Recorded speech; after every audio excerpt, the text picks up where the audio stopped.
பூர்ணமத பூர்ணமிதம் பூர்ணாத் பூர்ணமுதச்யதே பூர்ணஸ்ய பூர்ணமாதாய பூர்ணமேவாவசிஷ்யதே. ஓம் சாந்தி சாந்தி சாந்தி.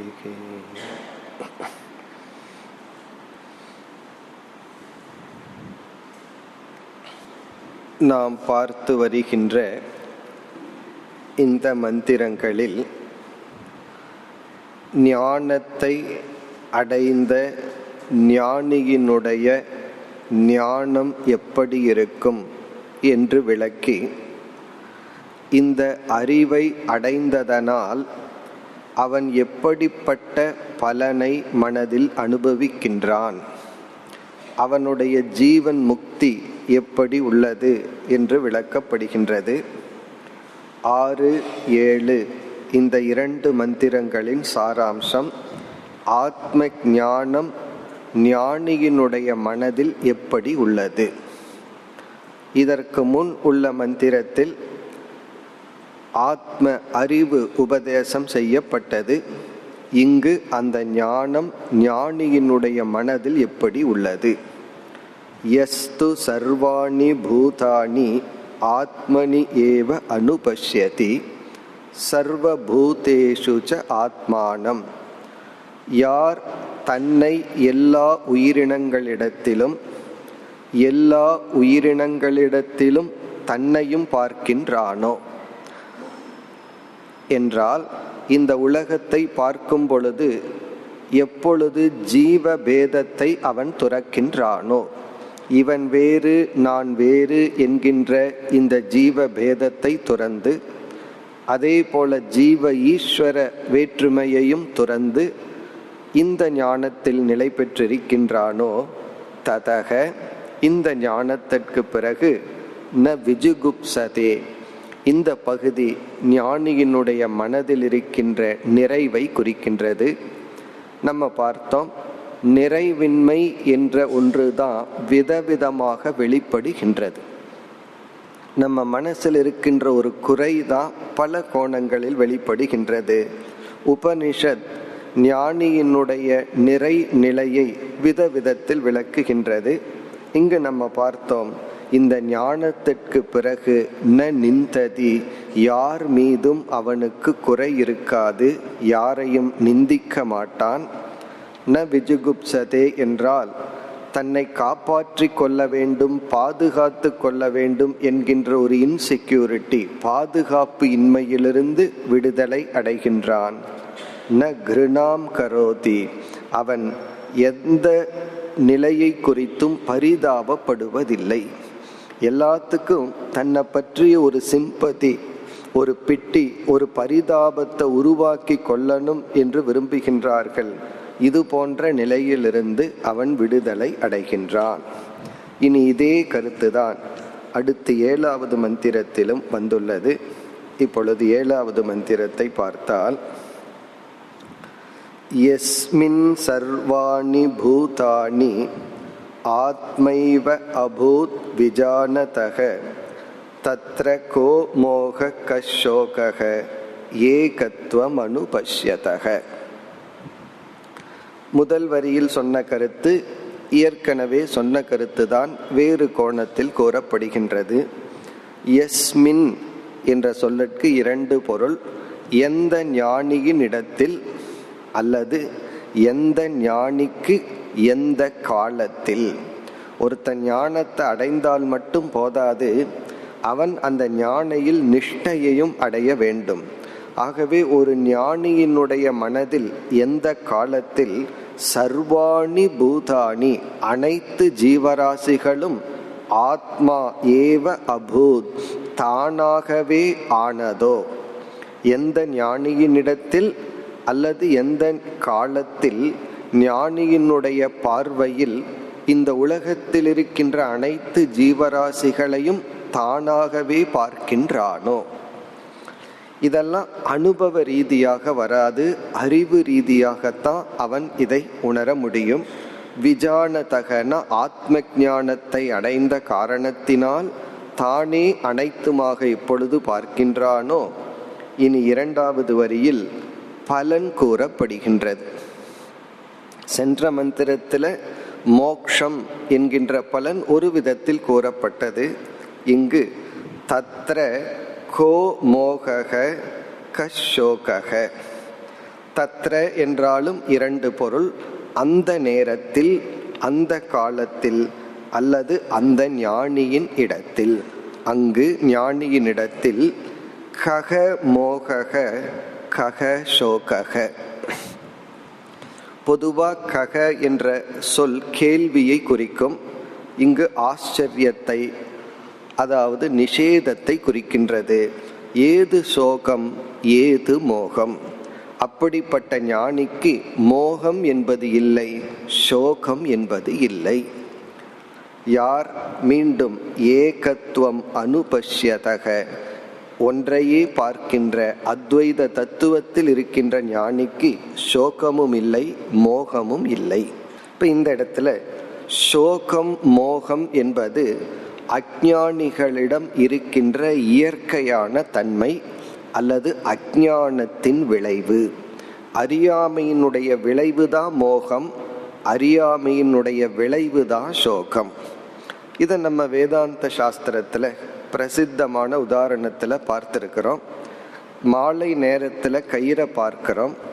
அந்த கயிறை பற்றிய அறியாமையின் விளைவு, அதில் ஒரு மோகம். கயிறு இல்லாத இடத்துல பாம்பு என்ற ஒன்றை பார்க்கிறோம். இந்த பாம்பினுடைய தோற்றத்திற்கு காரணம் என்ன என்றால் அஞ்ஞானம், அறியாமை. அறியாமையினுடைய விளைவு அத்தியாசம் அல்லது மோகம். இந்த மோகத்தை தொடர்ந்து என்ன வருதுன்னா, அந்த பாம்பை பார்த்த உடனே பயம் என்கின்ற சோகம் நமக்கு வருகின்றது. இந்த சோகம் மோகத்தின் விளைவு. இப்போ மோகம் சோகத்திற்கு காரணம் ஆகிறது. இப்போ மோகத்தினுடைய லட்சணம் என்ன? மோகம்னா டெல்யூஷன் அப்படின்னு சொல்றோம். அதனுடைய டெஃபினிஷன் இல்லாத இடத்துல ஒன்றை நம்ம பார்க்கிறோம், அது இல்லாத இடத்தில் அதை பார்த்தல். அதஸ்மின் தத் புத்தி என்று சங்கரர் சொல்லுவார். அது இல்லாத இடத்துல அதை பார்க்கிறது மோகம். அதை பார்க்கறதுனுடைய விளைவு என்னன்னா, அது இல்லாத இடத்துல அதை பார்க்கிறோம், மனம் எதிர்பார்க்கின்றது அல்லது பயப்படுகின்றது. மோகத்தை தொடர்ந்து வருவது சோகம். இப்போ இங்கு இந்த ஞானத்தை அடைந்த காரணத்தினால், மோகத்தினுடைய காரணம் அறியாமை நீங்கியதனால் இவனுக்கு மோகமும் இல்லை, மோகத்தினுடைய விளைவான சோகமும் இல்லை. இப்போ மோகமும் சோகமும் நம் மனதிலிருந்து நீங்குவதுதான் மோக்ஷம். இன்னும் ரொம்ப பேர்த்துக்கு மோக்ஷங்கிற வார்த்தையை கேட்டாவே ஒரு பயம். ஏன்னா மோக்ஷம் சொன்னாவே இறந்ததற்கு பிறகு கிடைக்கப்படுகிறது என்று நினைக்கிறோம். ஆனால் உபனிஷத் மிக தெளிவாக சொல்கின்றது, நம்ம உயிரோடு இருக்கும் பொழுதே மனதில் இருக்கின்ற மோகமும் சோகமும் நீங்குவதுதான் மோக்ஷம். இப்போ இந்த இடத்துல சோகம்ங்கிற சொல்ல நம்ம எப்படி புரிந்து கொள்ள வேண்டும்? உடலுக்கு வர்ற பெயின், வலி என்று புரிந்து கொள்ளக்கூடாது. இந்த உடல் இருக்கிற வரைக்கும் சில சமயங்கள்ல ஆரோக்கியம் வரும், சில சமயங்கள்ல நோய் வரும். அதே போல சில சூழ்நிலைகள் நமக்கு சந்தோஷத்தை கொடுக்கிற மாதிரி இருக்கலாம் அல்லது கஷ்டத்தை கொடுக்கலாம். அதற்கு அப்பாற்பட்டு நம்மை நாமே வெறுத்து நமக்குள்ளேயே அனுபவிக்கின்ற ஒரு மானச தாபம், அதைத்தான் சோகம்னு சொல்றோம். அந்த சோகம் மோகத்திலிருந்து வருவது. அதாவது அறியாமையிலிருந்து இல்லாததை ஒன்றை பார்க்கிறோம், அந்த இல்லாமையிலிருந்து வருவது தான் சோகம். அதனாலதான் சோகமும் பொய், மோகமும் பொய். சோகம்ங்கிறது உண்மையாக இருந்தால் எந்த ஞானத்தை அடைஞ்சாலும் அந்த சோகம் போயிடாது. உண்மையிலேயே ஒரு பாம்பு இருந்ததுன்னா நம்ம என்ன அறிவை அடைஞ்சாலும் அந்த பயம் போகாது. ஆனால் பொய்யான பாம்பை பார்த்து பயப்பட்டோம்னா பாம்பும் பொய், அதனுடைய பயமும் பொய். ஆனால் ஒன்றுதான் மெய், அந்த பயத்தை அனுபவிக்கிறமே அதுதான் நமக்கு உண்மையா தெரியும். இந்த ஞானம் விட்டால் சோகமும் நீங்கும், சோகத்திற்கு காரணமான மோகமும் நீங்கும். ஆகவே ஞானி சோக மோகத்திலிருந்து விடுதலை அடைகின்றான். கீதையிலும் அர்ஜுனனுக்கு ஆரம்பத்தில் இதே நிலைதான் ஏற்பட்டது. அர்ஜுனனுக்கு மோகம் ஏற்பட்டது, சோகம் ஏற்பட்டது, பயம் ஏற்பட்டது, ராகம் ஏற்பட்டது. இதெல்லாம் அர்ஜுனனுக்கு வந்ததற்கு என்ன காரணம்? ஆத்ம அனாத்ம ஞானம் இல்லாததுதான். அது இங்கு மிக அழகாக கூறப்படுகிறது. மோகத்துக்கு பல லட்சணங்கள் இருக்கு. இந்த இடத்துல ஒரு லட்சணத்தை பார்த்தோம், ஒவ்வொரு இடத்துல ஒவ்வொரு லட்சணத்தை பார்க்கலாம். இனி ஒரு டெஃபினிஷன் என்னவென்றால், எந்த ஒரு பொருளுக்கு அந்த பொருளுக்கு எவ்வளவு மதிப்பு கொடுக்கணுமோ அதற்கு மேல மதிப்பு கொடுத்தா அதுக்கு பேரு மோகம். இப்போ மோகத்தினுடைய லட்சணம், ஒரு ஆப்ஜெக்டுக்கு எவ்வளவு ரியாலிட்டி இருக்கோ அவ்வளவுதான் கொடுக்கணும். அதற்கு மேல நம்ம மதிப்பு கொடுத்துட்டா அந்த மதிப்பு இருக்கல்லவா, அதற்கு பெயர் மோகம். அவன் ரொம்ப மோக வசப்பட்டிருக்கான்னு சொன்னா அந்த பொருளுக்கோ மனிதனுக்கோ உறவுக்கோ ஏதோ ஒன்றுக்கு அதிக உண்மையை கொடுத்து விட்டான். சில பேர் ஜாகிரத அவஸ்தையில நம்ம பார்த்து அனுபவிக்கின்ற இந்த அனுபவத்தை விட தங்களுடைய கனவுக்கு அதிக ரியாலிட்டி கொடுத்து விடுவார்கள். நான் இப்படி ஒரு கனவு கண்டனே என்ன ஆகும்னு சொல்லி ஒரு பயம் எல்லாம் வந்துடுது. கனவுக்கு எவ்வளவு முக்கியத்துவம் கொடுக்கணுமோ அவ்வளவுதான் கொடுக்கணும். அதற்கு மேல் அதற்கு முக்கியத்துவம் கொடுக்கும் பொழுது அது மோகம். ஞானிக்கு எல்லாமே மித்யா, எல்லாமே பொய், எதுவுமே உண்மையல்ல, இறைவனை தவிர, ஆத்மாவை தவிர என்று புரிந்து கொள்ளும் பொழுது அவனுக்கு மோகமும் இல்லை, அதை தொடர்ந்த சோகமும் இல்லை. இனி 8வது அடுத்த மந்திரம். இந்த 2 மந்திரங்கள் ஞானியினுடைய மனம் வர்ணிக்கப்பட்டு அவன் அடைகின்ற ஜீவன் முக்தி வர்ணிக்கப்பட்டது. இனி அடுத்த மந்திரம், இது ஒரு பெரிய மந்திரம். ச பர்யகாத் சுக்ரம் அகாயம் அவ்ரதம் அஷ்னா விரகும் சுத்தம் அபாபவித்தம் கவிர் மனிஷி பரிபூஹு ஸ்வயம்பூர் யாதா தத்யதோர்த்தான் வியததாத் சாஸ்வதிப்ய சமாப்யக. இது ஒரு பெரிய மந்திரம். இதனுடைய சாராம்சம், இங்கு மீண்டும் ஆத்ம தத்துவம் உபதேசிக்கப்படுகிறது. ஆரம்பத்திலையும் சொல்லப்பட்டது, அது ஒரு முகவுரையாக, இங்கு ஒரு முடிவுரையாக கூறப்படுகிறது. இந்த உபனிஷத்துல முதல் 8 மந்திரங்கள் தான் ஆத்ம உபதேசம். இதற்கு பிறகு வருகின்ற மந்திரங்கள் ஒரு விதமான தியானத்தை பற்றி பேசுகின்றது. பிறகு கடைசியில வருகின்ற 4 மந்திரங்கள் பிரார்த்தனை, ஒரு விதமான பிரேயர். இங்க வேதாந்த உபதேசம் இந்த மந்திரத்துடன் முடிவடைகின்றது. ஆகவே ஒரு முடிவுரையாக இந்த மந்திரம் வருகிறது. இந்த மந்திரத்தை 2 கோணத்துல பார்க்கலாம். உபனிஷத் ஆத்ம தத்துவத்தை விதிமுகமாகவும் நிஷேத முகமாகவும் நமக்கு உபதேசம் செய்கிறது.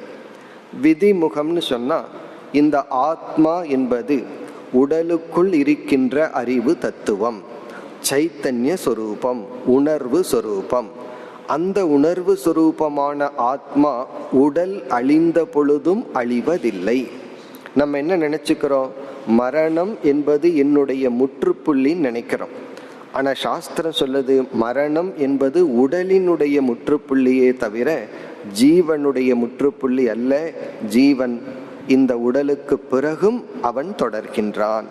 அந்த ஆத்மா சத் சொரூபம், அறிவு சொரூபம், நித்தியமாக உள்ளது, ஆனந்தமாக உள்ளதுன்னு எல்லாம் சொன்னா அது விதிமுகம் என்று சொல்றோம். விதிமுகம்னு சொன்னா நேரடியா ஆத்மாவுக்கு சில லட்சணம் சொல்வது. நிஷேதம் என்றால், நீ எதை ஆத்மான்னு நினைச்சிட்டு இருக்கிறையோ அதுல உன்னை அறியாமல் அனாத்மாவையும் உடலையும் சேர்த்தி கொண்டாய். ஆகவே ஏற்கனவே நீ உன்னுடைய அறிவுல ஆத்மாவை புரிஞ்சு வச்சிருக்கிற, அதுல தேவையில்லாததையும் சேர்த்து விட்டாய். எதை நம்ம தேவையில்லாம சேர்த்திட்டோமோ அதை மட்டும் நீக்குனா அது நிஷேதம். இப்ப இந்த மந்திரம் இந்த 2னுடைய கலவை. சில சொற்கள் எல்லாம் எது ஆத்மா அல்ல என்று விளக்குகின்ற சொற்கள், சில சொற்கள் எல்லாம் இதுதான் ஆத்மாவினுடைய தன்மை இங்க ஒரு சொல் வருது ஸ்வயம்பூகு. இந்த ஆத்மா யாரிடமிருந்தும் பிறக்கவில்லை, அது தானாக உள்ளது. இப்படிப்பட்ட சொற்கள் கவிஹி, மணிஷிஹி, இப்படிப்பட்ட சொற்கள். மற்ற சொற்கள் எல்லாம் நீ ஆத்மான்னு சிலதையெல்லாம் தப்பா புரிஞ்சிருக்கிற, அதை நீக்குகின்றது. அப்படி இந்த மந்திரத்தை பார்க்கலாம். அல்லது இந்த மந்திரத்தை ஒரு நிதித்தியாசனமா எடுத்து கொள்ளலாம். இந்த மந்திரத்தை குரு உபதேசம் செய்வது சிஷ்யன் தனக்குள்ள இப்படி தியானிக்க வேண்டும். தியானம் பலவிதம். நம்ம அடுத்த தலைப்பு அதைத்தான் பார்க்க போறோம். அதுல ஒரு விதமான தியானம் என்பது, நம்ம எந்த அறிவை அடைஞ்சமோ அந்த அறிவை நம்ம புதிதா அடைந்திருக்கிறோம், அந்த அறிவுடன் கூடியவனா புதிய மனிதனா இருக்கிறோம். அந்த அறிவில் நிலைப்பட வேண்டும் என்றால் அந்த அறிவையே மீண்டும் மீண்டும் நினைத்து கொண்டு இருத்தல், அதை அபியாசம்னு சொல்றோம். இதெல்லாம் நம்ம சின்ன வயதுல செஞ்சதுதான். ஏதாவது ஒரு புதுசா ஒரு விஷயத்தை நம்ம பார்த்துட்டோம்னா அதையவே நினைச்சு பிராக்டிஸ் பண்ண என்ன ஆகும், அந்த அறிவு நமக்கு நிலை பெற்று விடும். இப்போ சாதாரணமாக ஒரு புது செல்போன் வாங்கினாலும் அந்த ஆப்ரேஷனை ஒரு முறை பண்ணோம்னா மறந்துடுவோம். அந்த புதுசில் நம்ம என்ன பண்ணுவோம், தொடர்ந்து அதையவே செஞ்சிட்டு இருப்போம், உடனே மனசில் பதிகின்றது.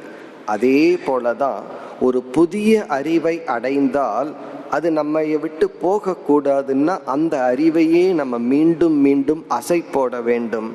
அதற்கான மந்திரமாகவும் இதை எடுத்து கொள்ளலாம். அப்போ ஒரு சிஷ்யன் இந்த மந்திரத்தை மனதில் சொல்லி சக, அந்த ஆத்மா, முதல் சொல் எல்லா சொற்களும் ஆத்மாவை விளக்குகின்ற சொற்கள். சகங்கிற சொல் அந்த ஆத்ம தத்துவம்.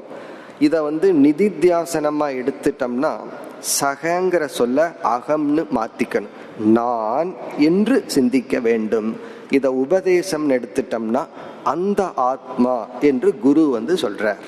அப்படி இந்த மந்திரத்தை நிதித்தியாசனமாகவும் அல்லது ஒரு சிரவணம் உபதேசமாகவும் எடுத்துக்கொள்ளலாம். நம்ம ஒரு நிதித்தியாசனமாகவே பார்ப்போமே. இப்ப சகன சக அகம், அந்த நான் என்கின்ற இந்த ஆத்மா. முதல் சொல் பர்யகாத். பர்யகாத்னா எங்கும் வியாபிக்கின்றது. இத நிதித்தியாசனம்னா நான் எங்கும் வியாபிப்பவன். இப்ப நான் எங்கும் வியாபிப்பவன்கிற சொல்ல எப்படி புரிஞ்சுக்கிறோம், நான் இந்த உடல்னு நினைச்சா ஒரு இடத்துலதான் வியாபிச்சிருக்கிறேன், ஒரு காலத்துலதான் நான் இருப்பேன்.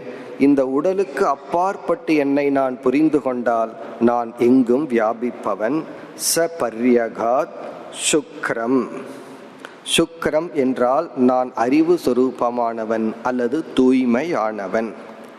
நம்ம ஏற்கனவே பார்த்திருக்கிறோம், இந்த உலகம் நம்மைய பற்றி என்ன முடிவு பண்ணுதுங்கிறது உண்மையிலேயே நமக்கு துயரத்திற்கு காரணம் அல்ல.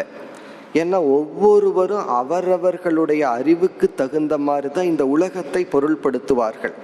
இந்த உலகத்தை இன்டர்பிரேட் பண்றதே அவங்க அறிவின் அடிப்படையில், உலகம் எப்படி இருக்குங்கிற அடிப்படையில் அல்ல. அதே போல ஒருத்தர் நம்மைய பற்றி என்ன நினைக்கிறாங்கிறது அவங்க அறிவின் அடிப்படையில் இருக்கு. அது உண்மையா இருக்கலாம், பொய்யா இருக்கலாம், மிகைப்பட்டு இருக்கலாம், குறைப்பட்டு இருக்கலாம்.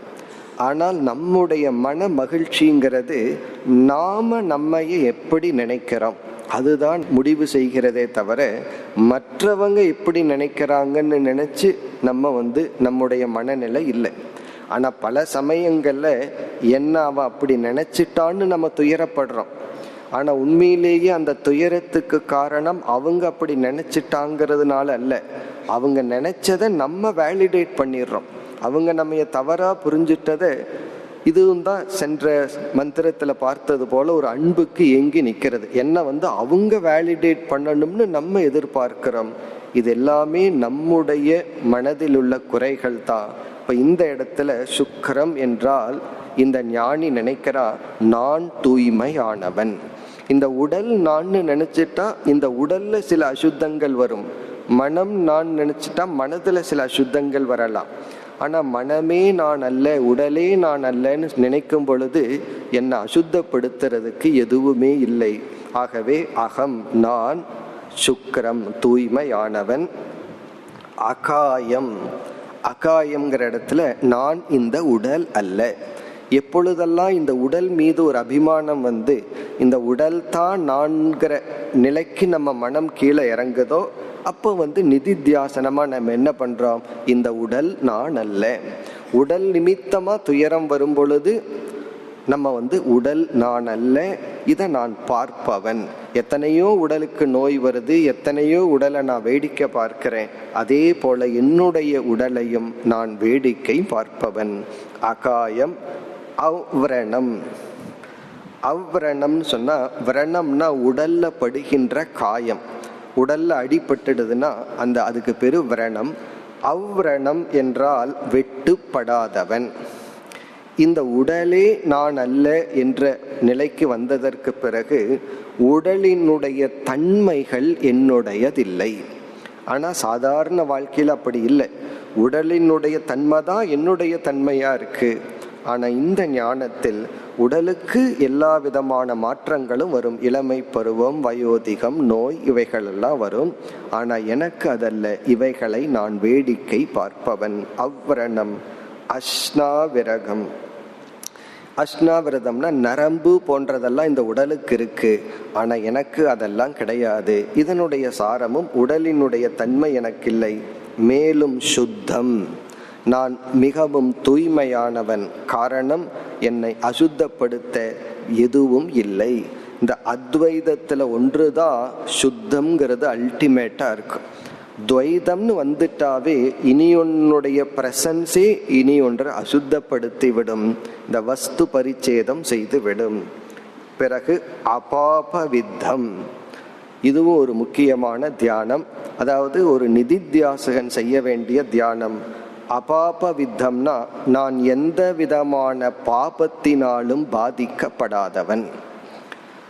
அதாவது மைண்டு செட்டில் ஆக சூக்ஷ்மம் ஆக மென்மை அடைய அடைய நம்முடைய மனதில் வருகின்ற பாதிப்பு என்னன்னா, ஏதாவது ஒரு செயலை செஞ்சுட்டு நான் தப்பு பண்ணிட்டேன், கஷ்டத்தை கொடுத்துட்டேன், பாபம் பண்ணிட்டேன்னு சொல்லி தன்னை பாபின்னு நினைக்கிற எண்ணம் இருக்கே, உண்மையிலேயே அந்த எண்ணம்தான் பாபப்பட்ட எண்ணம். இப்ப நான் பாபி அல்ல, நான் எந்த செயலையும் செய்பவன் அல்ல, செயலின் விளைவை அனுபவிப்பவனும் அல்ல. அபாபவித்தம்னா நான் பாவமற்றவன், எனக்கு எந்த பாவமும் இல்லை. பிறகு கவிஹி. கவிஹிங்கிற சொல்லுக்கு கவிஞன் ஒரு அர்த்தம் இருக்கு. இந்த இடத்துல அனைத்தையும் அறிபவன். நானே அனைத்து ஜீவராசிகளுடைய மனதில் இருந்து கொண்டு அவரவர்கள் மனதில் நானே அறிபவனாக இருக்கின்றேன். இந்த மாதிரி ஞானத்துலதான் ஒருத்தனுக்கு பொறாமை நீங்குமே தவிர, இந்த ஞானம் வர்ற வரைக்கும் ஏதாவது விதத்துல பொறாமை இருந்துட்டு இருக்கும். அவனுக்கு அறிவு இருக்கு, எனக்கு இல்லை, அவனுக்கு பொருள் இருக்கு, எனக்கு இல்லை என்ற பொறாமை இருக்கும். இங்க கவிகினா அனைத்தையும் நான் அறிபவன். இந்த ஒரு மனதுல எவ்வளவு அறிய முடியுமோ அறிகின்றேன். அனைத்து மனதிற்குள்ளிருந்தும் நானே அனைத்தையும் அறிகின்றேன். மணிஷீஹி, நான் மனதை ஆள்பவன். நான் மனதுக்கு அடிமைப்பட்டவன் அல்ல, மனம் எனக்கு அடிமைப்பட்டுள்ளது. பரிபூகு, எல்லாவற்றிற்கும் மேலானவன். ஸ்வயம்பூகு, நானே பெறப்பட்டவன். இப்படியெல்லாம் சொல்லி பிறகு கடைசி பகுதியில யாதா தத்யதக அர்த்தான் சாஸ்வதிப்ய சமாப்யக வியததாத்.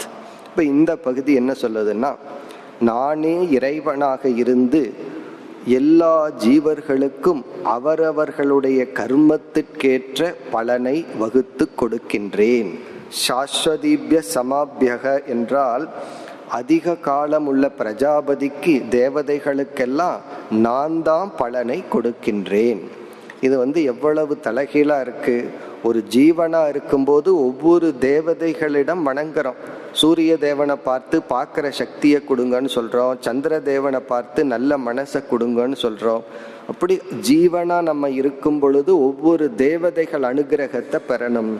நான் யாருன்னு புரிஞ்சிட்டா நான் தான் எல்லா தேவதைகளுக்கும் அனுகிரகம் செய்கின்றேன்.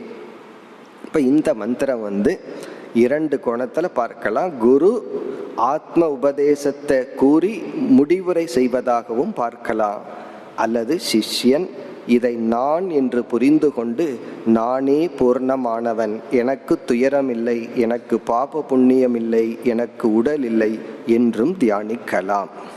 இப்ப இத்துடன் உபனிஷத்தினுடைய ஆத்ம உபதேசம் நிறைவு பெறுகிறது. ஆத்ம ஞானம் இதோட முடிகின்றது. இருக்கிறதே 18 மந்திரம்தான் இந்த ஈசாவாசிய உபனிஷத்துல. அதுல 8 மந்திரங்கள் தான் ஆத்ம ஞானம். இனி வருகின்ற பகுதி 2 தலைப்பு நம்ம பார்த்தோம். ஒன்று தியானம், இனி ஒன்று பிரார்த்தனை. 9வது மந்திரத்தில் ஆரம்பிச்சு 14வது மந்திரம் வரை தியானம், வேதிக் மெடிடேஷன்.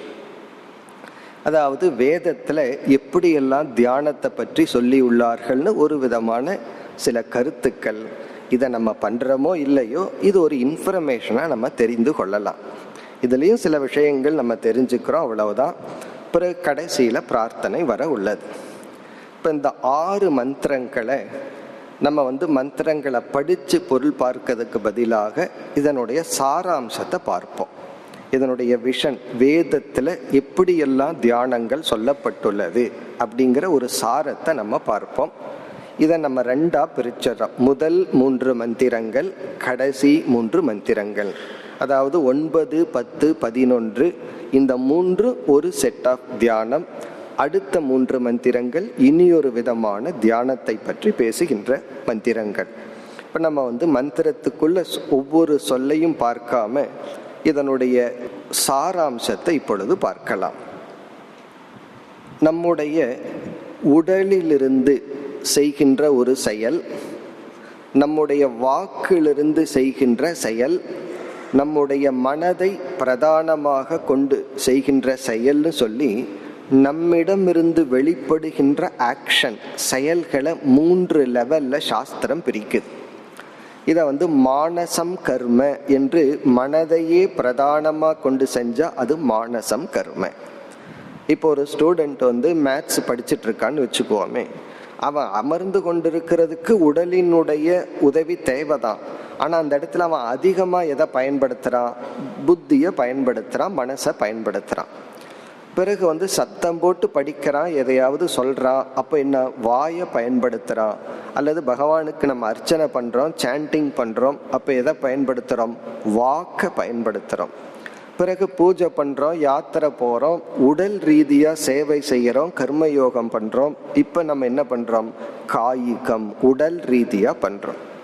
இத வாக் பிரதானமாகவும் உடல் பிரதானமாகவும் நம்மிடம் இருந்து வருகின்ற செயலை சாஸ்திரத்துல கர்ம என்ற வார்த்தையில பயன்படுத்துறோம். இங்க கர்ம என்றால் உடலிலிருந்து வருகின்ற செயல்கள், வாக்கிலிருந்து சொல், நம்முடைய பேச்சு, சாண்டிங், இவைகளெல்லாம். மனதிலிருந்து செயல்படுகின்ற செயல்களைத்தான் தியானம்னு சொல்றோம். அதற்கு நம்ம வேதாந்த சாஸ்திரத்துல பயன்படுத்துகின்ற ஒரு சொல் உபாசனம். உபாசனம் மானசம் கர்ம, மனதை பிரதானமா கொண்டு செய்கின்ற செயலை உபாசனம் அப்படின்னு சொல்றோம். இப்ப முதல் கருத்து கர்ம உபாசனம்னு சொல்லி சாதனைகளை சாஸ்திரம் 2ஆ பிரிக்குது. அவன் கர்மம் பண்றான்னு சொன்னா ஒன்னா உடல் ரீதியா ஏதாவது பூஜை பண்ணலாம், அல்லது அமர்ந்து கொண்டு பகவானுடைய நாமத்தை சொல்லிட்டு இருக்கலாம், விஷ்ணு சஹஸ்ர நாமமோ ஏதாவது வாய் வழியா சொல்லிட்டு இருக்கலாம். இந்த 2 கர்ம. பிறகு மனத்தை பிரதானமா கொண்டு செய்கின்ற தியானங்களை உபாசனம் என்று சொல்கின்றோம். இந்த 3 இடத்திலிருந்து வருகின்ற செயலை கர்ம உபாசனைன்னு பிரிச்சிடறோம். இது மேலும் நாம எதற்காக செய்யறோம்ங்கிற சங்கல்பத்தின் அடிப்படையில் பலதா பிரிக்கப்படுகிறது. இனிமேல் நம்ம கர்ம உபாசனைங்கிற வார்த்தையை பயன்படுத்தலாம். கர்மன்னு சொன்னா உடல் வாக் ரீதியா செய்வதுன்னு பொருள் பார்த்துட்டோம். உபாசனம்னு சொன்னா மனதில் செய்கின்ற தியானங்கள்னு பார்த்துட்டோம். இந்த உபாசனையும் கர்மத்தையும் நம்ம இப்ப எப்படி பிரிக்கின்றோம்? இந்த உலகத்திலிருந்து ஏதாவது இன்பத்திற்குரிய பொருளை அடையணுங்கிறதுக்காக செஞ்சா இவைகளையெல்லாம் காமியம் அப்படின்னு சொல்றோம். இப்ப காமிய உபாசனை, காமிய கர்ம அப்படின்னு சொன்னா இந்த உலகத்துல ஏதாவது பொருள்களை அடையணுங்கிறதுக்காக செய்வது. நிஷ்காமியம் என்றால் இந்த உலகத்தில் இருக்கிற பொருளை அடையிறதுக்காக செய்யப்படுவதல்ல, நம்மளுடைய மனதை தூய்மைப்படுத்துவதற்காகவும் மோட்சத்தை அடைவதற்கு தகுதிப்படுத்துவதற்காகவும் பிறகு நம்ம பார்த்துட்டு வந்த நற்குணங்களை அடைவதற்காகவும் நம்ம செஞ்சோம்னா அதை நிஷ்காம உபாசனம் அல்லது நிஷ்காம கர்ம அப்படின்னு சொல்றோம். இந்த நிஷ்காம கர்மத்தை தான் கர்மயோகம்னு சொல்றோம். இப்போ எதற்காக இதையெல்லாம் செய்யறோம்? ஒருத்தன் பூஜை பண்றான், பகவானுடைய நாமத்தை சொல்றான், அல்லது பகவானை நினைச்சு பிரார்த்தனை பண்றான், தியானம் பண்றான். இதை ஒரு விதம் உலக பொருள்களை அடைய. இதைத்தான் பெரும்பாலான மக்கள் செய்கின்றார்கள். இவர்களைத்தான் நம்ம ரிலீஜியஸ் பர்சன் சொல்றோம். ரிலீஜியஸ் பர்சன்னா மத நம்பிக்கை உடையவர்கள். இவர்களுடைய கொள்கை என்னன்னா, இறைவனை அடைவதல்ல, இறைவனை கருவியா வச்சு இவர்கள் உலக பொருள்களை அடைகின்றார்கள். பிறகு ஆன்மீகத்துக்குள்ள வந்தவர்கள் யார் அப்படின்னு சொன்னா, அவர்கள் நிஷ்காமமாக செய்பவர்கள். இனி மூன்றாவது வெரைட்டி ஒன்று இருக்கு. அது என்னவென்றால் நிஷித்த கர்மத்தை செய்பவர்கள். சில பேர் மற்றவன் அழிய வேண்டும்னு சொல்லி தியானம் செய்வார்கள். ஒருவர் அப்படித்தான் ஒரு இடத்துல யாரோ ஒருத்தரை குறித்து அவர்களுக்கு ஏதோ கஷ்டம் வரட்டும்னு சொல்லி காலையிலிருந்து சாயந்தரத்து வரைக்கும் கந்தர் சஷ்டி கவசம் படிக்கிறேன்னு படிச்சுட்டு இருந்தார் ஒரு இடத்துல. அதனுடைய உள் நோக்கு என்னன்னா, அவ்வளவு தூரம் தியானம் பண்ணி மனதை ஒருமுகப்படுத்தி படிச்சு என்ன விரும்புறார் இவர், யாரோ ஒரு பகைவன் அவனுக்கு ஏதோ ஒரு கஷ்டம் வரணும். இது என்னன்னா நிஷித்தம். அப்படி இதெல்லாம் சில ஆபிச்சாரிக்க கர்மன்னெல்லாம் சிலதெல்லாம் வேதத்திலேயே சொல்லப்பட்டிருக்கு. ஒருவனை அழிக்கணுங்கிறதுக்காகவே பூஜை பண்றது, யாகம் பண்றது, மனசுல சங்கல்பம் பண்ணி தியானம் பண்றது, இதெல்லாம் என்னன்னா இதெல்லாம் நிஷித்த உபாசனம், நிஷித்த கர்ம. இப்படி இந்த கர்மமும் உபாசனையும் நிஷ்காமமாகவும் செய்யலாம், நிஷித்தத்தையும் செய்யலாம். நிஷித்தம்னா சாஸ்திரம் இதெல்லாம் செய்யக்கூடாதுன்னு இருக்கு. அதுக்கு நம்ம மாலையில பார்த்த ஒரே ஒரு காரணம்தான் ஹிம்சா. மற்றவங்களை ஹிம்சப்படுத்தணும்னு ஒருத்தன் தியானம் பண்ணலாம், உபாசனை பண்ணலாம், அல்லது சாண்டிங் பண்ணலாம், அல்லது கர்மம் பண்ணலாம், பூஜைகள் ஏதாவது பண்ணலாம். அது நிஷித்தம். பல பேர் இப்படியெல்லாம் பண்றதில்லை, மற்றவங்களை அழிக்கிறதுக்கு பண்றதில்லை. மற்றவங்க எப்படியோ போகட்டும், நான் சந்தோஷமா இருக்கணும், எனக்கு பொருள் வேணும், கஷ்டம் வரக்கூடாதுன்னு செஞ்சா காமியம். இப்படி மூன்று விதம். காமியமாகவும் நம்ம உபாசனையும் கர்மமும் அமையலாம், நிஷித்தமாகவும் அமையலாம், நிஷ்காமமாகவும் அமையலாம். நம்ம நிஷ்காமமா செய்யணுங்கிறது தான் சாஸ்திரம் நமக்கு புகட்டுகின்ற கருத்து. இப்ப இந்த மந்திரங்கள்ல இப்ப நம்ம பார்க்க போற மந்திரங்கள்ல காமியத்தை பற்றி பேசுகின்றது. ஏன்னா பெரும்பாலான மக்கள் அதிலேயே இருக்கிறதுனால காமிய உபாசனையினுடைய பலன், காமிய கர்மத்தினுடைய பலன் இங்கு பேசப்படுகிறது. இப்ப இங்கு பேசப்படுகின்ற உள் நோக்கம் என்ன, அது அந்த மந்திரத்துக்குள்ள போய் பார்த்தா தெரிஞ்சிடும். இதனுடைய உள் நோக்கம் இந்த ரிஷியானவர் நம்மை எல்லாம் காமிய கர்மத்தில் தூண்டி விடுவதற்காக அல்ல. நீ இப்படி பண்ணுனா உனக்கு இவ்வளவுதான் பலன் கிடைக்கும்னு சொல்லி அதனுடைய லிமிட்டேஷனை நமக்கு காட்டுறதுக்காக. ஆகவே நீ நிஷ்காமமா செஞ்சு நீ மோட்சத்துக்கு போ. அதுக்கு தான் உபனிஷத்திலேயே காமிய கர்மம் பேசுறது. இது வேதத்தினுடைய முதல் பகுதியில காமிய கர்ம, காமிய உபாசனை பேசுதுன்னா அங்க என்ன தாத்பரியம்னா, நீ இதை செய், விதவிதமான ஆசைகளை எல்லாம் நமக்கு தூண்டிவிட்டு நீ இவைகளை எல்லாம் செய்வதன் மூலம் இவைகளை எல்லாம் அடையலாம். இப்ப வேதத்தினுடைய கர்ம காண்டத்துல காமிய உபாசனை, காமிய கர்மம் பேசுவதின் நோக்கம் அவனை அதில் தூண்டிவிட, அதில் செயல்படுத்த. அதனாலதான் அங்க டீட்டெயில் எல்லாம் இருக்கும், எப்படி யாகம் பண்ணணும், அதுக்கு எதெல்லாம் பலி கொடுக்கணும் எல்லாம் இருக்கு. ஆனா உபனிஷத்துல அவைகளை பற்றி பேசினால் அதுல நமக்கு வைராகியம் வருவதற்காக, இந்த மந்திரத்திலிருந்தே நமக்கு அது தெரிய வரும். இதுல நிலையற்றது, இதுக்கு இவ்வளவுதான் பலன், நீ கஷ்டப்பட்டு நீ எதை அடையிறையோ அதை நீயே கொஞ்ச நாள்ல விலக்கி விடுவாய். அதுக்கு புரிகிற மாதிரி ஒரு எக்ஸாம்பிள் சொல்லணும்னா, இந்த குழந்தைகள் ஒரு விளையாட்டு பொம்மையை பார்த்துட்டு அதை வேணும்னு சொல்லி அவ்வளவு ரகலை பண்ணும். கடைசியில் அந்த குழந்தை என்ன பண்ணும், கொஞ்ச நேரத்தில் அதுவே தூக்கி எறிஞ்சிடும். அப்போ அந்த குழந்தைக்கு விளையாட்டு பொம்மை வேணுங்கிறது எவ்வளவு ஒரு ஆக்ரகம் இருந்துச்சு. அது நமக்கு தெரியும் கொஞ்ச நேரத்தில் அதை உடைக்க போகுது, தூக்கி எறிய போகுதுன்னு. ஆனால் அந்த குழந்தைக்கு தெரியாது. அதை பொறுத்த வரைக்கும் அதுதான் வேண்டும். ஆனால் அது வந்ததுக்கு அப்புறம் அந்த குழந்தை கொஞ்ச நேரம்தான் அந்த குழந்தைக்கு அந்த பொருள் சந்தோஷத்தை கொடுக்க முடிஞ்சது. அதே போல உலகத்தில் பெரிய குழந்தைகளுக்கு என்னென்னலாம் வேணும்னு ஆசைப்படுறாங்களோ அதுக்கும் அதே நிலை தான். அது கொஞ்ச நேரம்தான் அது நமக்கு சந்தோஷத்தை கொடுக்குது. அதற்கு மேல் அந்த பொருளுக்கு நம்மை சந்தோஷத்தை கொடுக்கிற சக்தி கிடையாது. இந்த ஒரு அறிவை கொடுக்கிறதுக்கு தான் உபனிஷத்தே இப்பொழுது சில தியானங்களை பேசுகின்றது. இப்போ இந்த உபனிஷத்தினுடைய மெத்தட் என்னன்னு இப்போ பார்ப்போம்.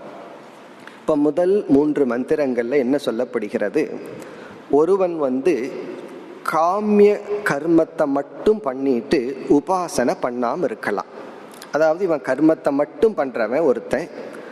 இனியொருவன் உபாசனையை மட்டும் செய்வான். அவன் எந்த கர்மத்திலையும் ஈடுபட மாட்டான். இப்போ உபாசனையை மட்டும் செய்யற ஒரு விதமான மனிதர்கள். இங்க எல்லாமே காமியம், அதாவது ஏதாவது ஒன்று அடையணும்னு ஆசைப்பட்டு செய்பவன், மானசீகமா செய்பவன். என்னைக்குமே மனதில் செய்யறதுக்கு சக்தி அதிகம். அதுவும் ஒரு வேதத்துல ஒரு இடத்துல சொல்லப்பட்டிருக்கு. ஒரு ராஜா அஸ்வமேத யாகம்னு ஒரு யாகம் பண்ணணும்னா அவன் பல ராஜ்யங்களை வென்று அதில் இருக்கிற திரவியங்களை எல்லாம் கொண்டு அதை வச்சு தான் பண்ணணும். ஆனா ஒரு பிராமணன் இருக்கிற இடத்திலேயே அதை மானசீகமா பண்ணுனா, ஒரு ராஜா ஸ்தூலமா பண்றார், அவருக்கு என்ன புண்ணியமோ அதை விட 100 மடங்கு புண்ணியம் அந்த யாகத்தை மானசீகமா மனசுக்குள்ளேயே பண்ணணும். இதனுடைய பொருள் என்னன்னா, மனதில் பண்ணுனா அதுக்கு வீரியம் சக்தி அதிகம், ஸ்தூலமா பண்ணுனா அதனுடைய சக்தி குறைவு, பலன் குறைவு. இப்ப இங்க 2 விதமான மனிதர்கள் அல்லது சாதகர்கள். ஒருத்த கர்மத்தை மட்டும் பண்றான், இனி ஒருத்த உபாசனையை மட்டும் பண்றான். இந்த 2 பேர்த்த இங்க சொல்லி உபனிஷத்து என்ன சொல்லுதுன்னா, நார்மலா உபாசனை பண்றவனுக்கு பலன் அதிகம், கர்மத்தை பண்றவனுக்கு பலன் குறைவு. இந்த முதல் 9வது மந்திரத்தில் என்ன சொல்லப்படுது, இந்த உபாசனை பண்றவன் கர்மத்தை பண்றவனை விட அதிக இருளுக்குள் செல்கின்றான், அதிக துயரத்தை அடைகின்றான், அதிக மோகத்தை அடைகின்றான்னு சொல்லுது. இது ஒரு விபரீதமான லட்சணைன்னு சொல்றது. நார்மலா உபாசனை பண்றவனுக்கு பலன் அதிகம், கர்மம் பண்றவனுக்கு பலன் குறைவு. இங்க என்ன சொல்லுது, அது உபனிஷத்துக்கு தெரியுது. பிறகு எதன் அடிப்படையில் இப்படி பேசுது என்றால், கர்மம் பண்ணுனா இவனுக்கு கொஞ்சம் புண்ணியம் வரும், கொஞ்சம் புண்ணியம் வந்ததுன்னா அதுக்கு தகுந்த என்ஜாய் பண்றதுக்கு பொருள் தான் கிடைக்கும். உபாசனை பண்ணுனா இவனுக்கு அதிக புண்ணியம் கிடைக்கும், அதிக புண்ணியத்தை அனுபவிக்கிறதுக்கு அதிக பொருள்கள் இவனை சுற்றி இருக்கும். ஒருவனை சுற்றி பொருள்கள் அதிகமாக இருந்தால் அவனோட மைண்ட் அதிகமா டைவர்ஷன் ஆகும், அதிகமா சிதறடையும். பிறகு அதிலிருந்து மீண்டு வர முடியாது. ஒருவன் ஏழ்மையில இருந்தா, பொருள்கள் கம்மியா இருந்தா அவனுடைய மனம் குறைவா சிதறடையும். அதனாலதான் பார்த்தோம்னா, யாருக்கு பணம் அதிகரிக்க அதிகரிக்க அவர்களுடைய ஆரோக்கியமும் குறைஞ்சிட்டு வர்றத பார்க்கணும். காரணம் என்ன, இவனுக்கு பணம் வர வர இவனுடைய ஆரோக்கியம் ஏன் குறையுதுன்னா, பணத்தை பயன்படுத்தி இவன் நன்மையை பயன்படுத்தாம அதிக போகத்திற்குள் செல்கின்றான். பணம் ரொம்ப வர வர எல்லாமே போகம். அவன் ஒரு இடத்திலிருந்து இனி ஒரு இடத்துக்கு நடக்கிறது அவசியம் இல்லாம போகுது. அப்போ பொருள் வருகின்றது, வசதிகள் அதிகரிக்கின்றது, அவனுடைய ஆரோக்கியம் குறைகின்றது. ஒரு ஏழ்மையா இருந்தா இவன் சைக்கிள்ல போவான், அளவா சாப்பிடுவான், அதிக விலை கொடுத்து சாப்பிட முடியாது. இப்ப கடையில போய் தயிர் வாங்கி சாப்பிட்றதுக்கு காசு அதிகமா வேணும், மோர் சாப்பிட்றதுக்கு பணம் குறைவா வேணும். இப்ப பணம் இருந்ததுன்னா என்ன பண்ணுவான், பணம் இருந்து மோர் சாப்பிட்றான்னா அவன் ஆன்மீகவாதின்னு அர்த்தம். ஆனா நம்ம என்ன பண்ணிடுறோம், பணம் வர வர அதை போகத்துக்கு பயன்படுத்தி பலகீனமாகி விடுகின்றோம். இந்த அறிவை கொடுக்கிறதுக்கு தான் இங்க அந்தம் தம பிரவிசந்தி ஏ வித்யாம் உபாசதே. ஒருவன் இருளுக்குள் செல்கின்றான் யார் கர்மத்தை மட்டும் மட்டும் பின்பற்றுகின்றானோ, இவன் காமிய கர்மத்தை மட்டும் செய்யறவன் அவன் இருளை அடைகின்றான். அப்படின்னா என்ன அர்த்தம்? இவன் ஏதோ புண்ணியத்தை சம்பாரிச்சு ஒரு அழகான உலகத்தை உருவாக்கி மோகத்தில் வாழ்ந்து கொண்டிருக்கின்றான். ததோ பூய இவ தீதமக, இந்த மந்திரம் சொல்லுது, அதைவிட ஒருவன் அதிக இருளுக்குள் செல்கின்றான் யார் உபாசனை செய்கின்றானோ. இதையும் நம்ம வேற ஒரு சின்ன லாஜிக்ல புரிஞ்சுக்கலாம். இப்போ ஒருத்தனை அழிக்கணும்னு சொல்லி ஒருத்தன் பூஜை பண்றான். அப்போ அந்த பூஜையில இவனுக்கு ஒரு சக்தி இந்த பூஜை எவ்வளவு சக்தி இந்த பூஜையில பெற்றானோ அந்த அளவுக்கு தான் அவன் அழிவான். ஒருத்தன் அழியணும்னு சொல்லி இவன் கடும் தியானம் பண்றான். அப்ப சக்தி இவனுக்கு அதிகரிக்கின்றது, அவனுடைய அழிவும் அதிகரிக்கும். இவனுடைய சக்திக்கு தகுந்த மாதிரி அவனுக்கு அதிக ஹிம்சை வரும். குறைவா ஹிம்சை பண்ணவனுக்கு குறைவான பாவம், அதிகமான ஹிம்சை பண்ணவனுக்கு அதிகமான பாவம். அப்படித்தானே கோர்ட்லயே சொல்றோம், நீ இவ்வளவு தூரம் ஒருத்தனை டேமேஜ் பண்ணிட்டீன்னா உனக்கு இவ்வளவு ரிசல்ட், இன்னும் அதிகமா அவனை டேமேஜ் பண்ணிருந்தா அதிகமா உனக்கு தண்டனை. இப்போ ஒருத்தனை அதிகமா எப்படி தண்டிக்க முடியும்னா, இவன் உபாசனை செய்திருந்தால். இவன் ரொம்ப உபாசனை பண்ணி ஒருத்தனை அழிச்சான்னா அதிக பாபம் வருது.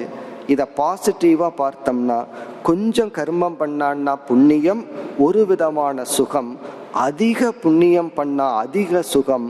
அதிக சுகத்தில் இருக்கும் பொழுது இவனுக்கு வைராகியம் என்கின்ற தன்மை கிடைக்காது. ஏன்னா இவனை டிஸ்ட்ராக்ட் பண்றதுக்கு ரொம்ப பொருள்கள் இருக்கு. அதனாலதான் சாஸ்திரத்துல ஒருத்தன் தேவலோகத்துக்கெல்லாம் போயிட்டா மோட்சத்தை அடையவே முடியாதான், மனித லோகத்துல தான் அடைய முடியும். ஏன்னா தேவலோகத்துல கஷ்டங்களே இல்லையா, எல்லா நேரமும் இன்பங்கள். அந்த இன்பங்கள் தான் நம்மை மறக்க வைக்கும். மற்றவங்க கொடுக்கிற கஷ்டம் இருக்கே அது நமக்கு பெரிய அப்டக்கிள் அல்ல. மற்றவங்க கொடுக்கிற அன்பு இருக்கே அதுதான் அதை விட கஷ்டமானது. ஒரு அன்பை தாண்டி செல்வது மிக மிக கடினம். ஒரு குழந்தை ஒரு அம்மா இடத்துல அன்பா போனதை நான் பார்த்தேன்.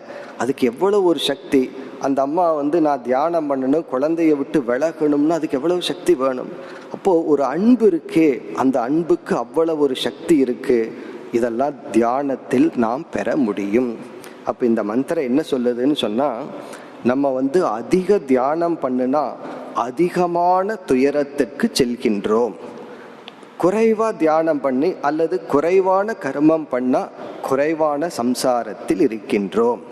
இது இப்படி நெகட்டிவா சொல்றதனுடைய அர்த்தம் என்ன? இது நிஷ்காமமா இருந்தா இந்த லாஜிக் வேலை செய்யாது, நல்லதுதான். சகாமமா இருக்கும் பொழுது உபனிஷத் இவ்விதம் கூறுகின்றது. இப்ப முதல் கான்செப்ட் என்னன்னா, நீ சகாமமாக இருக்கும் பொழுது, சகாமம்னா இந்த உலகத்துல கிடைக்கிற இன்பந்தான் லட்சியம்னு வாழும் பொழுது உனக்கு பணம் கிடைக்காம இருக்கிறது நல்லது, நீ புண்ணியம் அதிகம் பண்ணாம இருக்கிறது நல்லது. அது அப்படி பண்ணிவிட்டால் நீ போகத்திலேயே மூழ்கி விடுவாய். இனி அடுத்த கருத்து அடுத்த மந்திரத்துல தெரிஞ்ச கருத்து தான். உபாசனைக்கு தனி பலன், கர்மத்திற்கு வேறு பலன்கிற கருத்தை உபனிஷத் கூறுகின்றது. அந்யதேவாகுர் வித்யா அந்யதாகுர் அவித்யா. இப்போ இந்த மந்திரம் எல்லாம் நமக்கு படிச்சா கொஞ்சம் கடினமா இருக்கும். காரணம், இங்கு உபாசனை கர்மங்கிறதுக்கெல்லாம் உபனிஷத்து வேறு சொற்களால் கூறப்பட்டுள்ளது. இங்க வித்யாங்கிற சொல் உபாசனைக்கும் அவித்யாங்கிற சொல் கர்மத்தையும் குறிக்கின்றது. உபனிஷத்துல எல்லாம் ஸ்ட்ரிக்டா ஒரு நியமமே கிடையாது, இந்த வார்த்தையத்தான் பயன்படுத்தணும், இந்த வார்த்தையை பயன்படுத்தக்கூடாதுன்னு.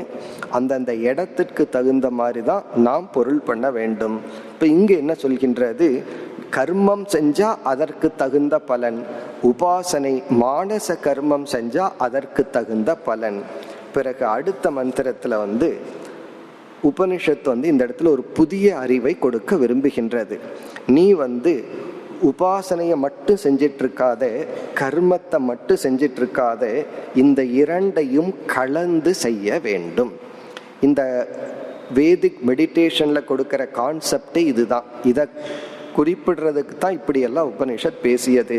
இதை நம்ம சாஸ்திரத்துல டெக்னிக்கலா ஞான கர்ம சமுச்சயம் அப்படின்னு சொல்றோம். சமுச்சயம்னா கலந்தது. அதாவது உபனிஷத் நமக்கு என்ன அட்வைஸ் பண்ணுதுன்னா, நீ வெறும் தியானம் மட்டும் பண்ணிட்டு இருக்காத, அல்லது வெறும் கர்மத்துல மட்டும் இருக்காத, இரண்டையும் கலந்து செய்ய வேண்டும். இதெல்லாம் தியானத்திற்கு, ஞான விசாரம் ஆன்மீக சாதனைக்குள்ள வரும்போது இந்த லாஜிக்கெல்லாம் பயன்படுத்தக்கூடாது. அதாவது வெறும் தியானம்தான் நான் பண்ணிட்டு இருப்பேன்னு எந்த செயலையும் செய்யாமல் விட்டு விடாதே, அல்லது நான் செயல்ல தான் இருப்பேன், சமுதாய சேவை பண்ணுவேன், ஆல்வேஸ் ஆக்டிவிட்டீஸ்ல தான் இருப்பேன் அப்படின்னு இருக்கக்கூடாது. இந்த இரண்டும் கலந்து இருக்க வேண்டும். அப்ப இந்த பகுதியில் நமக்கு கிடைக்கிற உபதேசம் என்னவென்றால், ஞான கர்ம சமுச்சயம். ஞான கர்ம சமுச்சயம்னு சொன்னா, ஞானம்னா இங்க உபாசனை, கர்மம்னா உடல் வாக் செய்கின்ற செயல். இதனுடைய தாத்பரியம் என்ன என்றால், இந்த கர்மம் பண்ணினாதான், அதாவது கர்மம்னா இன்ட்ராக்ஷன், உடல் ரீதியா செயல்படுறது, சமுதாயத்துக்கு சேவை பண்றது, அல்லது ஏதாவது ஒரு ரெஸ்பான்சிபிலிட்டியை எடுத்துட்டு அதை எக்ஸிக்யூட் பண்ணிட்டு இருக்கிறது, ஒரு பொறுப்பெடுத்துட்டு செயல்படுறது. அப்பதான் நம்ம மனித மனம் இனி ஒரு மனிதர்களோடு இன்ட்ராக்ஷன் இருக்கும். ஒரு மனுஷன் இனி ஒரு மனிதனை பார்த்தா தான் அவனுக்குள்ள மற்ற மனித உணர்வுகள் எல்லாம் வெளிப்படும்.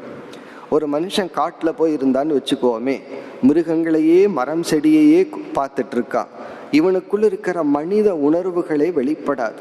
அதனாலதான் ஒரு மிருகத்திடம் இவன் ஆடை இல்லாம இருந்தாலும் இவனுக்குள்ள வெட்கம்ங்கிறது ஒன்று வராது. ஒரு மிருகத்தை பார்த்து இவன் பொறாமப்பட மாட்டான், அது நல்லா சாப்பிடுதே நான் சாப்பிடலையேன்னு. இந்த பொறாமை, கோபம், இப்படிப்பட்ட மனித உணர்வுகள் இனி ஒரு மனிதனை பார்க்கும் பொழுதுதான் இவனுக்கு வெளிப்படுது. ஆகவே உபனிஷத் சொல்லுது, உனக்குள்ள இருக்கின்ற உணர்வுகளை எல்லாம் வெளிப்படுத்தி அதை நீ அட்ரஸ் பண்ணி, அதை நீ சந்திச்சு, அதை நீ நீக்கி தூய்மைப்படுத்தணும்னு சொன்னா உனக்கு என்ன தேவை? கர்மம் தேவை. நீ ஆக்டிவிட்டீஸ்ல இருக்கணும், பொறுப்புல இருக்கணும். இதெல்லாம் ஆரம்ப நிலையில. ஞான நிஷ்டைன்னு வரும்போது ஒருத்தன் எதை வேணாலும் துறக்கலாம். ஆனால் ஒருவன் தன்னை பக்குவப்படுத்த வேண்டும் என்றால் அவனுக்கு கர்மம் தேவை. அப்படின்னா கொஞ்சம் ரஜோகுண வேணும். அவன் குறிப்பா நம்ம இன்று மாலை பார்க்க போறான், சேவைங்கிறதுனுடைய வேல்யூ. அவன் ஒரு சேவை, ஒரு ஆக்டிவிட்டீஸ்ல இருக்கணும். இது கர்ம. பிறகு என்ன பண்ணணும்னா, ஒருத்தன் எல்லா நேரத்திலையும் செயல் எக்ஸ்டர்னல் ஆக்டிவிட்டீஸ்னே இருந்துட்டு இருந்தா அவனுடைய மனதுல அமைதி, சாந்தி, சிந்தித்தல் இது இல்லாம போயிடும். அப்ப இவன் என்ன பண்ணணும்? தியானமும் செய்ய வேண்டும். இப்ப தியான பயிற்சி செய்யும் பொழுது இவன் மைண்டை எக்யூப் பண்ணிக்கிறான். உடல் ரீதியா செய்யும் பொழுது உணர்வுகளை எக்யூப் பண்ணிக்கிறான். இந்த எமோஷனல் பர்சனாலிட்டியை இவன் ஸ்டடி பண்ணிக்கிறான். இந்த உலகத்தோடு இணக்கம் வைக்கும் பொழுது, தியானம் பண்ணும் பொழுது அவனுடைய மனதை ஒருமுகப்படுத்தி மனதையே அவன் அறிந்து அவனுடைய மனதை ஸ்ட்ரென்தன் பண்ணிக்கிறான். ஆகவே இங்க உபனிஷத் என்ன நமக்கு சஜஷன் கொடுக்குதுன்னா, ஞான கர்ம சமுச்சயம் செய்ய வேண்டும். அப்படி செய்தால் நமக்கு தெரியாத ஒரு கருத்து வருது.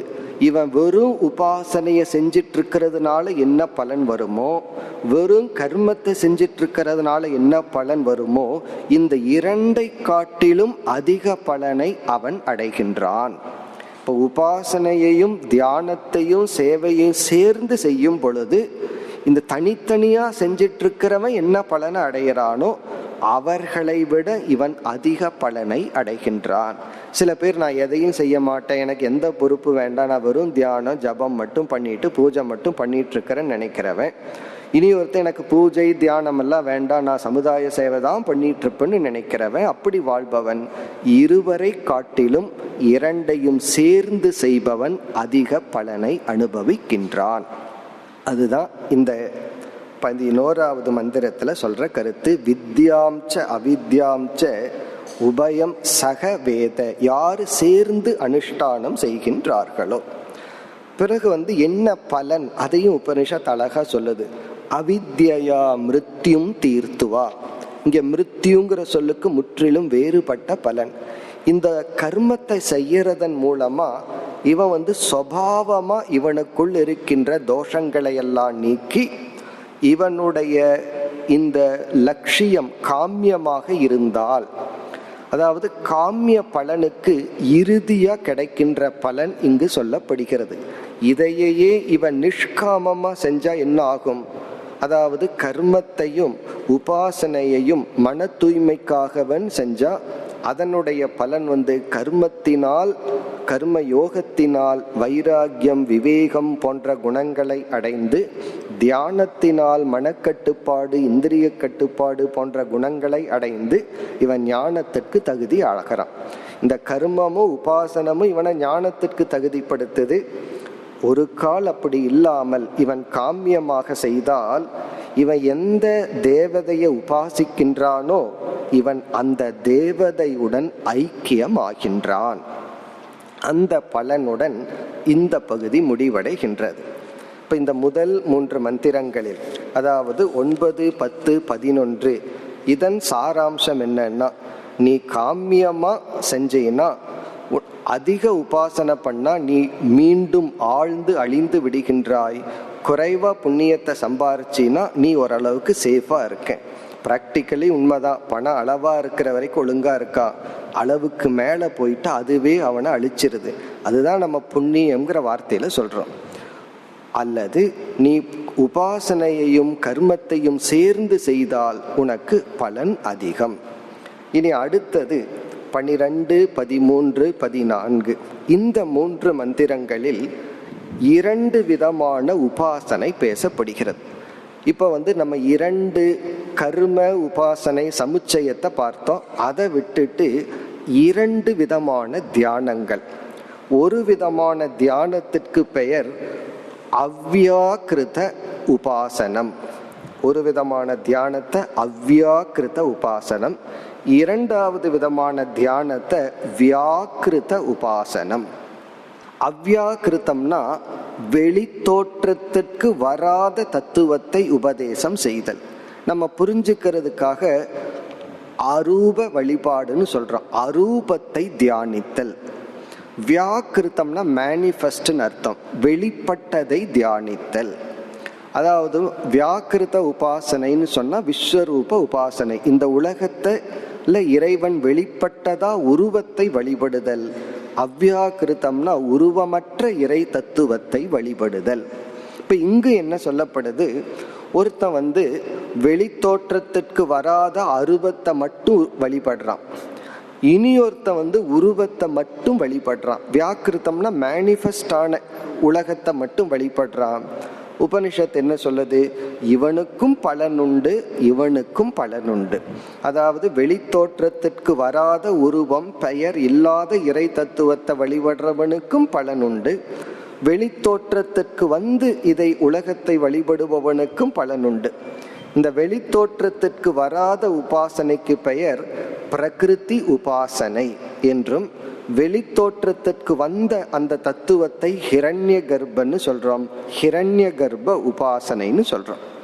பிறகு இந்த உபனிஷத்து இங்க என்ன சொல்லுது, இந்த இரண்டையும் சேர்ந்து செய்பவனுக்கு பலன் அதிகம். வெறும் அருவத்தை மட்டும் தியானிப்பவனுக்கும் பலன் உண்டு, உருவத்தை மட்டும் தியானிப்பவனுக்கும் பலன் உண்டு. எவனொருவன் இரண்டையும் சேர்ந்து தியானிக்கின்றானோ அவனுக்கு பலன் அதிகம். இதுதான் இந்த 3 மந்திரத்தினுடைய சாராம்சம். இதையும் நம்ம காமியமா செய்யலாம், நிஷ்காமமாகவும் செய்யலாம், நிஷித்தமாகவும் செய்யலாம். ஆனா நிஷித்தத்தை பத்தி இங்கு பேசப்படவில்லை. செய்யலாம், ஆனா செய்யக்கூடாது. ஒருவன் நிஷித்த கர்மம் பண்ணும் பொழுது ஒருத்தன் பாபம் பண்ணலான்னு முடிவு பண்ணியிருக்கான். அவனுக்கு பணம், உடல் ஆரோக்கியம் இல்லாம இருக்கிறது அவனுக்கு பிளெஸிங். பகவான் அவனை சீக்கிரம் அழிக்கணும்னு என்ன பண்ணுவார், பாப பண்ணணுங்கிற புத்தியை கொடுத்து அதுக்கான ஆக்சசரியை கொடுத்துருவார், பணத்தை கொடுத்துருவார், படை பலத்தை கொடுத்துருவார், அறிவை கொடுத்துருவார். அப்போ என்னன்னா சீக்கிரம் பாவம் பண்ணி சீக்கிரம் அழிஞ்சிருவான். நம்ம கணக்கெல்லாம் பணம் கிடைச்சா பகவான் அனுகிரகம் இருக்கு, கிடைக்கலினா அனுகிரகம் இல்லைன்னு நினைக்கிறோம். சில சமயம் இல்லாமல் இருக்கிறதே அனுகிரகமா இருக்கலாம். இப்போ இந்த இடத்துல அதனாலதான் ரொம்ப புத்தி இருந்து புத்தி நேர்மையான வழிக்கு போகாதவங்களுக்கு புத்தி கொஞ்சம் கம்மியா இருந்தா நல்லது, கான்சென்ட்ரேஷன் பவர் குறைஞ்சா நல்லது. கான்சென்ட்ரேஷன் பவர் அதிகமா இருந்து நட்பண்பு இல்லை என்றால், ராவணன் ஹிரண்யகசுபுக்கெல்லாம் என்ன இருந்தது, தியானம் பண்ற சக்தி இருந்தது, நட்பண்புகள் இல்லை. ஆகவே அந்த தியானமே அவர்களை அழித்து விட்டது. ஏன்னா எக்ஸ்ட்ரா சக்தியை பெற்றார்கள், அதிக பாபத்தை செய்தார்கள், அவர்கள் அழிந்தார்கள். இப்போ இங்க 2 விதமான தியானம், அதுக்கெல்லாம் இங்க புதிய பெயர்கள் கொடுக்கப்பட்டுள்ளது. சம்பூதி, விநாசம், இப்படிப்பட்ட சில அசம்பூதி அப்படின்னால ஒரு டெக்னிக்கல் பேர் தான் இங்கு கொடுக்கப்பட்டுள்ளது. சாராம்சம் என்னன்னா, வெளித்தோற்றத்திற்கு வராத மாயா தத்துவத்தையும் உபாசனை பண்ணலாம், வெளித்தோற்றத்திற்கு வந்த இறைவனையும் தியானிக்கலாம். சேர்ந்து தியானித்தால் அதிக பலன். என்ன பலன்? பலன் இங்கு 2 பலன். ஒரு பலன் அஷ்டமகா சித்திகள். இவனுக்கு சில சித்திகள் எல்லாம் கிடைக்குமா உயிரோடு இருக்கும் பொழுது. இந்த சித்தி அப்படின்னா என்ன என்றால், இயற்கையில எந்த ஒரு சக்தி நம்மிடத்தில் இயற்கையா இல்லாம மற்றவர்களிடத்தில் இயற்கையா இருக்கோ அதை நாம் பெற்றால் அதற்கு பெயர் சித்தி. இப்ப மனுஷனா இருக்கிற நமக்கு பறக்கிற சக்தி கிடையாது. ஒரு பறவைக்கு பறக்கிற சக்தி இருக்கு. அது இறைவனால் வேறொரு ஜீவனுக்கு கொடுக்கப்பட்டுள்ளது.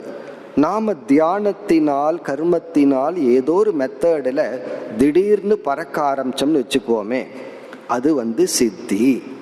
இந்த சித்திங்கிறது உலகத்துல பகவானால் எங்காவது யாரிடமாவது படைக்கப்பட்டிருக்க வேண்டும். அந்த படைப்பு நம்மிடத்துல இயற்கையா இல்லாம வேறு ஜீவனிடத்துல இயற்கையா இருந்து அதை நம்ம எடுத்துட்டோம்னா அதுக்கு பெயர் சித்தி. இப்ப காக்கா பறந்து போயிட்டு இருக்கு, அதுக்கு சித்தி இருக்குன்னு சொல்ல மாட்டான், அது அதனுடைய இயற்கை. ஆனா நம்ம பறந்து போனோம்னு வச்சுக்கோமே, அதை சித்தின்னு சொல்றோம். இப்படிப்பட்ட சித்திகளை இந்த தியானத்துல அடையலாம். 2வது பலன் பிரகிருதி லயம். அது 2வது பலன். பிரகிருதி லயம்னு சொன்னா, இந்த சிருஷ்டி தோன்றி கொஞ்ச காலம் இருந்து பிறகு லயத்தை அடையும். எவ்வளவு காலம் இந்த சிருஷ்டி இருந்ததோ அவ்வளவு காலம் மீண்டும் பிரளயமாகவே இருக்கும். அதுக்கப்புறம் மீண்டும் துவங்கும். இப்போ ஒரு ஜீவன் இந்த உபாசனை பண்ணி அவன் பிரகிருதி லயத்துக்கு போயிட்டான்னா அடுத்த சிருஷ்டி வர்ற வரைக்கும் அவன் பிறக்க மாட்டானா. அது வரைக்கும் அவன் வெளி தோற்றத்திற்கு வராத மாயா தத்துவத்திலேயே இருப்பானா. கும்பகர்ண அதிகமா தூங்குற மாதிரி இவன் என்ன பண்ணுவான், வெளி தோற்றத்திற்கு வராமல் இருப்பான். இதெல்லாம் காமியம். இப்படி சொல்றதன் மூலமா உபனிஷத் என்ன சொல்லுது, அடுத்த சிருஷ்டியில நீ வந்தாகணும். ஆகவே இந்த காமியத்தை விட்டுட்டு நிஷ்காமியத்திற்கு மோட்சத்தை அடை. இப்படியெல்லாம் பலனை கொஞ்சம் முரண்பட்டு சொல்வதனுடைய கருத்து இப்படியெல்லாம் இருக்கு. சாஸ்திரம் இவைகளையெல்லாம் மறுக்கல. நீ சித்திகளை அடையலாம். என்ன சித்திகள் அடைஞ்சா நீ இவ்வளவு கஷ்டப்பட்டு பறக்கிற சித்தியை நீ அடையிற, நான் காக்கைக்கும் குருவிக்கும் நேச்சுரலா கொடுத்துருக்கிறேன். நீ தண்ணிக்குள்ள ரொம்ப நேரம் இருக்கிற சித்தியை அடைஞ்சின்னா அது மீனுக்கு ஏற்கனவே இருக்கு. ஆகவே நீ என்ன புதுசா அடைஞ்சிட்ட, எதையுமே நீ புதுசா அடையவில்லை. ஆகவே இது லட்சியம் அல்ல. இப்ப இந்த 6 மந்திரத்தின் சாராம்சம் நம்மை ஒரு சாதகனை நிஷ்காம கர்மத்தில் நிஷ்காம உபாசனையில் ஈடுபடுத்துவதற்காகத்தான். நீ சகாமமாகவோ நிஷித்தமாகவோ செய்தால் அது உன்னுடைய இலக்கு அல்ல. இத்துடன் இந்த தலைப்பு முடிவடைகிறது. இனி உபனிஷத்துல கடைசி பகுதி 4 மந்திரங்கள், மிக அழகான ஒரு பிரார்த்தனை. அதை நாம் நாளை பார்ப்போம். ஓம் பூர்ணமத பூர்ணமிதம் பூர்ணாத் பூர்ணமுதச்யதே பூர்ணஸ்ய பூர்ணமாதாய பூர்ணமேவாவசிஷ்யதே. ஓம் சாந்தி சாந்தி சாந்தி.